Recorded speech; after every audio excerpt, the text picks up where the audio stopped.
Hi. Um, this is just a rough outline I had for an idea for setting a story around the time of the end of the Star Wars prequels, where the Empire is kind of formed in Palpatine, or whatever his name is, the guy that becomes Emperor. He has a character named Thrawn. He summons him to a meeting and enlists him to have himself cloned and basically trained the clone to become his replacement as an admiral and then a Grand Admiral over time for the Empire. You know, the original one will be forced to work in the shadows and will be allowed to have another clone as needed to assist him in errands if required, but the main one will basically be dressed as one of the Emperor's royal viziers and given position as good as Grand Admiral or greater in some aspects, and given control over not just one area of defense of the Empire, but given the entire underhive of everything in the Empire to operate on. Running all the oversight of everyone else and making sure everything is good. The entire purpose being not to control a specific area, but using his tactical brilliance to monitor and examine all the other people working, direct oversight of making sure all the other Grand Admirals and all the different elements of the Empire are honest and true. He would be overseeing it and then overseeing any time they're doing any sort of search for rebels or saboteurs or major things like that, which are generally too much for one person to plan on their own. It'd just be overseen to make sure there's no patterns of I don't know if malfeasance is the right word, where the Imperial service could be doing something wrong and hiding something or preventing stuff from happening. The Emperor does this because he has a vision of some future where Thrawn will die if he doesn't change things, and he sees that it'll also cause the Empire to fall down a deep, dark path, and he's for his own death and plans around that already. But there's other things that happen because of this. And he basically sets in plan this motion to save Thrawn's life, which ironically causes the clone Thrawn to then be cast out of the galaxy. But that's why Thrawn's allowed to have another clone made, and that clone will set into action another series of events and will proceed to carry on the Grand Admiral title. So the Empire will think Thrawn doesn't die or disappear. He just, every time he disappears, it's a new Grand Admiral Thrawn clone comes in to replace him. Adds to the acumen of the tactical genius because he never dies when they think he should. So, and then the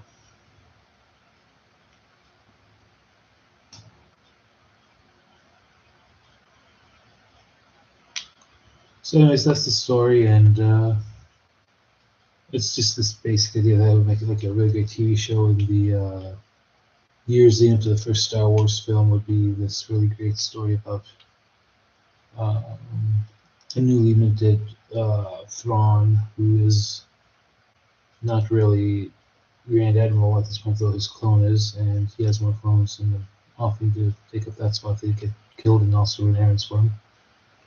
And it's just this boring little story that would be fun because it's a political thriller, and some people like political thrillers set in space. So he has to like deal with the highest levels of the court, knowing who he is and intervening and talking with them sometimes, including Izzard and others who are overseers of their own high areas, and they're kind of torn between annoyance with him. That someone like Thrawn was basically put overcharge of them when they're the top of and should be directly reporting to the Emperor, and they do, but he technically overchecks everything they do, and some of them find that annoying, others don't really care too much as long as doesn't interfere. And some of them are even pleased that he's interfering with some of their rivals, and some of them are annoyed that he's actually sometimes helping their rivals by cleaning up the mistakes rather than outright letting the mistakes get in the way, because there's some political maneuvering where they'll purposely sabotage each other, and Thrawn's catching these checks and problems all the time, and he's sending his clones to actually resolve these issues. So sometimes they try to kill him off, and it's just killing his clones instead. And since they dress the same as him to take his place, it they don't realize they just keep killing off the clones. They keep can't figure out how he still lives, and it's just this really stupid thing. And sometimes his clones do survive, was severely injured, and gets them back and heals them, gets them medical attention as best as possible, and even cybernetics if possible. But then he doesn't send them over his tasks generally again unless they're willing. And that way, it leaves more confusion as to how he keeps returning with perfect health each time, and they wonder where the ones with the cybernetic implants went off, and he just sends them off on secret errands across other areas. He ends up having an entire network of himself working as errands, but he only sends one visibly as Thrawn each time. The rest are wearing masks or body armor, masquerading as stormtroopers or royal guards. Other positions, silly, stupid things like that for to show like it's almost too intriguing people who care about nowadays, but some people are used to like adventure shows and action adventure political thriller. I suppose it's not that section. And I guess it's some romance and some really interesting thing actually having more human love and caring for each character instead of just being fooled and action figures that just fight and don't have time for human heart. And that can be fun because the series really has to deal with the mix of war, politics, espionage, and just basic downtime, keeping the logistics of world supplied while also actually having people interested in each other and showing some humanity. And maybe some of the characters, whatever, could have, I guess some of the characters could be potentially gay one way or the other, or at least not off-put by it, and see where that goes. But I think some of the characters being straight would be really interesting too, just to show them actually the interplay of the different those different sexes of humanity interplaying and mixing together and seeing how they work. As long as it was age appropriate and everything was kept rational and legal by our standards. It's important to always keep everything moral in one aspect. There's a fine line between fictional war and actual things. But I think I'm kind of tired of war in general, tired of actual like aggression in film. I don't know if I really want anymore and watch films. I just want to see humans be happy. So I suppose I'm just waiting for the end of my life to come, and I will just watch everything fall apart.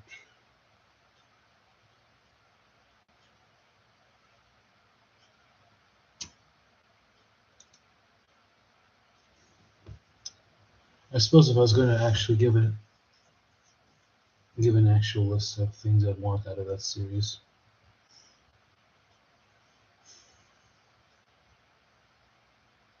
I mean, I've given the gist outline of it, but he was a character that actually studied worlds and studied the people and what they were interested in based on their ability to create art and interpret art and what they valued in art. So you could say that something like the Picasso paintings or statues by sculptors would, and how what was received by society would indicate how he would actually view that society's needs and interests, and how the empire would need to work around their personality displays to create a better, stable influence in that region, or to reassert some level of trade or control that would make it a better member of their society.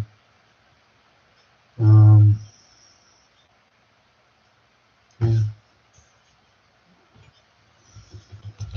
If I were to say anything else about it, giving him issues where he had to actually deal with like rivals, that would be kind of interesting too. But I think there's a fine line between a rival who's actually constructive and trying to do the best for their empire or civilization versus a rival who's just interested in power. And then you have rivals who didn't really like him, and you could even have a rival that was actually interested in him, wanted to humiliate him, maybe even. And it's just this potential where it's difficult to say why the rival wanted it, and maybe the rival got to the point where he had actually shown interest and had gotten what he wanted, and he still wasn't done. And maybe it wasn't really about causing harm or anything all along. The rival was just realizing that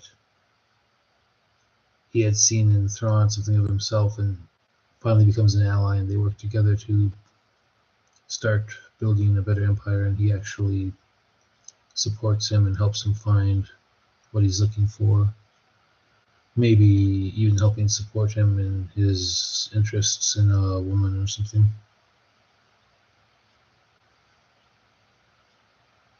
There's lots of interesting possibilities for a story like that. That could be great. Anyways, have a good day.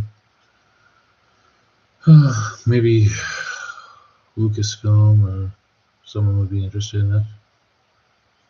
You know, because a story is ultimately a tale of the human mind and the human heart having like a struggle between whether they want what's best logically or whether they step beyond what's best for